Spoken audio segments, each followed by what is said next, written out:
epic Class A semifinal between the undefeated, the top seeds, the Lady Tornadoes, and the 4th seed from Shoreham This is waiting. a round they lost last year. This game is all about moving forward and improving from last season. And if they are to improve from last season, Shoreham will need a big game from Courtney Clasen. Courtney Clasen, she's the key component in the heart of this team.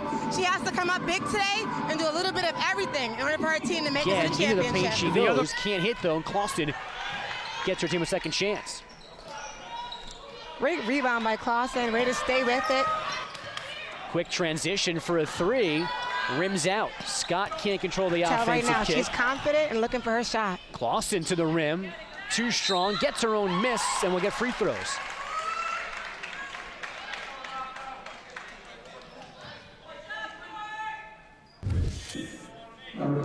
Great job by Clasen. Took advantage at the top of the key of Scott going for the steal. And getting her own rebound, staying with it once again, trying to make something happen for her team.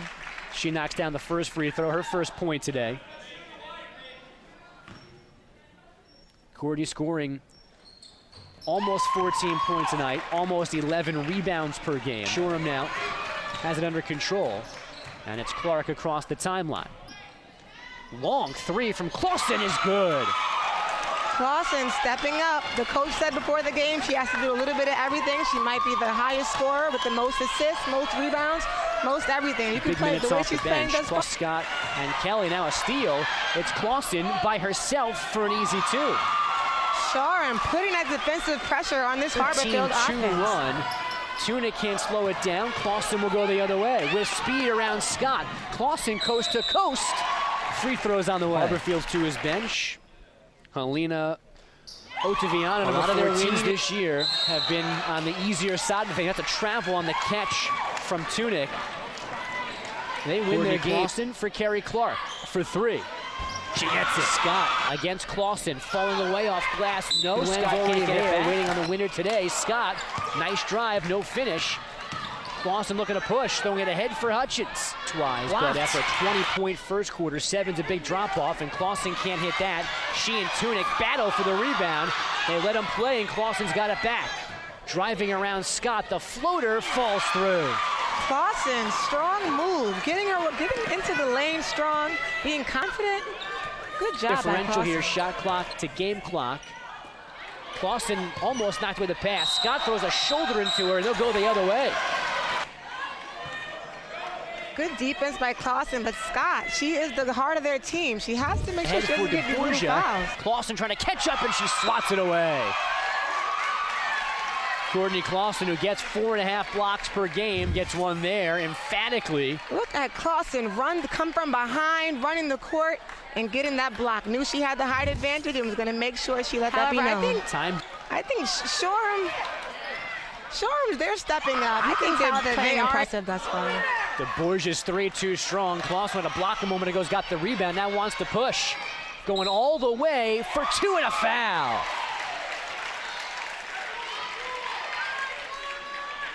Courtney Clasen, as she normally is, doing it all everywhere for Shoreham. A block, a rebound, and then takes it by herself, the contact down the hoop. Great job to keep her balance after she got tripped and still make sure she hit that basket.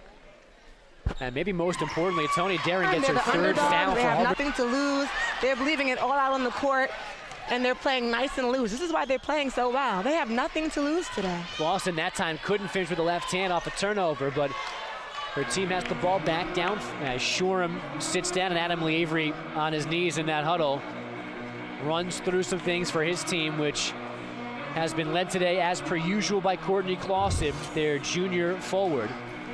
Clasen stepping up, doing a little bit of everything, shooting the outside three-point shot, getting steals, getting strong layups out in transition, doing everything for her team today. Great defense, a strong block by her, great steal, hustling, getting on the floor, doing everything her team needs her to do today to get this win. Clasen, just a junior, so she'll be back next year, averaging 13.8 points per game, 10.8 rebounds, almost 2 assists, and 4.5 blocks per game. Clasen, a prime example today of leaving it all out on the court. She's also an example of what we were talking about in the first half, which is how Coach Lee Avery describes his team as athletes playing basketball. Clasen is all-state soccer, all-county in spring track, and all-county Canada here in basketball as well. And Coach Lee Avery said that her soccer coach would say the same thing, as with her track coach. If she concentrated on those individual sports, she'd be a D1 stud in one of them. But she loves all three, does all three. And right now, she's in the middle of basketball season and doing a heck of a job for Shoreham. Clasen, she's the kind of player that all coaches want on their team. The middle and the end, they start to lose some energy and run out of gas. That might be because they had 12 days off since this game. Rosati can't finish. Clasen the putback though, and they get two. Wow, Clasen is just a beast on the board. She is my MVP for this game before the game's even over. That sequence started with a steal as well, filling up the stat sheet as always. And now Clasen on the board. Clasen with the steal, coast to coast. Two crossovers, keeping her head up for the dish, getting the rebound. She is just doing everything. And all of a sudden they lead by 7. This is Clasen from 35 to answer as the third quarter expires. From way deep. MVP. With all the confidence in the world, she pulls the trigger from deep to give her 19 and get her team within 4, a huge fourth quarter. With a spot in the final next on Verizon Fios 1 Sports. It's Courtney Clasen. Warbitsky can't hit from the free throw line, and Clasen again active on the glass, has it for Shoreham. In Shoreham's last victory, Clasen had a triple-double. I wouldn't be shocked if she's close to getting one this game as well, if she hasn't already. She's got the double-double. There's a few more blocks. Everything out of control at 2. Now from 3, Clasen just throws it into the seats. Oh my gosh. Is there anything Clasen doesn't do? She wants her triple-double. Give her, she needs 5. I hope she gets 5 more blocks today. And hopefully, at least for entertainment purposes, they're this emphatic. Such passion in her eyes. The thud of her hand on that ball going out of bounds. Hot clock goes under 10. Scott shovels. Kelly, no. Maybe a piece of it from Clasen. Scott again off the rim. Clasen even got that tip just now as well to get the ball out. Darren Scott against Clasen, who got a piece. Look at the matchup. Scott versus Clasen. I love it. Strength against strength. Clasen won that battle, and Tony Darren just fouled out. 4:17 left in the game. The battle of the big girls. Clasen getting that block from Scott, allowing her teammate to get the ball out in transition, and play to get the ball to Clasen. That's what they need right now. First things first, they got to play defense, and they do there with Clasen. She'll push it and throw it ahead. The Trianda fouls, but she can't hit off glass. I love the unselfishness, however, by Clasen. Being that she knows she's the main one that's hot, she could have gone all the way, and she chose to look up and get it to her teammate. I gotta respect that. Clasen got a block. Tunick missed the 3, but Harborfield's rebounds and resets. A little bit still pressure. Tunick shakes Rosati, but Clasen reaching over the top, blocks it out of bounds. And you know what? All of a sudden, she's getting near that triple-double that you requested earlier. Another block in the books. Clasen must hear me over here. High flying, making sure she doesn't foul the girl, doesn't touch her arm or her hand, all ball. Rosati, but they just found Clasen at the elbow. She'll drive and get hit and go to the free throw line. And that should be the game plan. Get the ball to Clasen for the last 2 minutes and let her work. A lot of work to do, though. Down 8 with 2:05 to go. How about that stat line for Courtney Clasen? And to her credit, that is almost the normal stat line for her. She averages 13.8 points, 10.8 rebounds, and 4.5 blocks. But those stats against an undefeated team and last year's champs, that makes those stats for today's game even bigger than the other games. And oh, by the way, she's now 7 for 7 from the free throw line. She gets 2 there. Her head coach calls a timeout. Harborfield, they smart. They know that Clasen is the main player on this team that has to try to score. They are swarming her every time she gets the ball, trying any way they can to stop her from scoring.